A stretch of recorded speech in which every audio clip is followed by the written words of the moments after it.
અમન માર્કેટની ગૌચરની જમીન અને કોમન પ્લોટમાં રહેલા કેમિકલ યુક્ત કચરો તળાવ માટે ખતરારૂપ સાબિત બની શકે છે।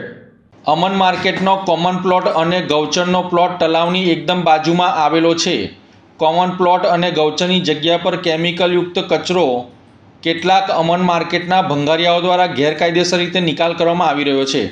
આ કેમિકલ યુક્ત કચરાના ઢગલાઓ વહેલી તકે હટાવવામાં નહીં આવે તો આવનારા ચોમાસાની ઋતુમાં કેમિકલ યુક્ત કચરાનું પાણી ચોમાસા દરમિયાન તળાવના પાણીમાં ભળી જવાની શક્યતાઓ સેવાઈ રહી છે। જો કેમિકલ યુક્ત કચરાનું પાણી ચોમાસામાં વહીને અથવા ભૂગર્ભ જળ મારફતે તળાવમાં પહોંચે તો તળાવમાં રહેલા જળચર જીવોના માટે મોટું જોખમ ઊભું થઈ શકે છે। જેથી આ કચરાના જથ્થાને તાત્કાલિક ધોરણે ઉઠાવીને યોગ્ય રીતે તેનો નિકાલ કરવામાં આવે તે જરૂરી બન્યું છે। કાપોદ્રા પંચાયત દ્વારા તાત્કાલિક ધોરણે આ બાબતને ધ્યાનમાં લઈ કાયદેસરની કાર્યવાહી કરીને ગેરકાયદેસર કચરાનો નિકાલ કરતા ભંગારિયાઓ સામે દંડનીય કાર્યવાહી કરે તે જરૂરી બન્યું છે।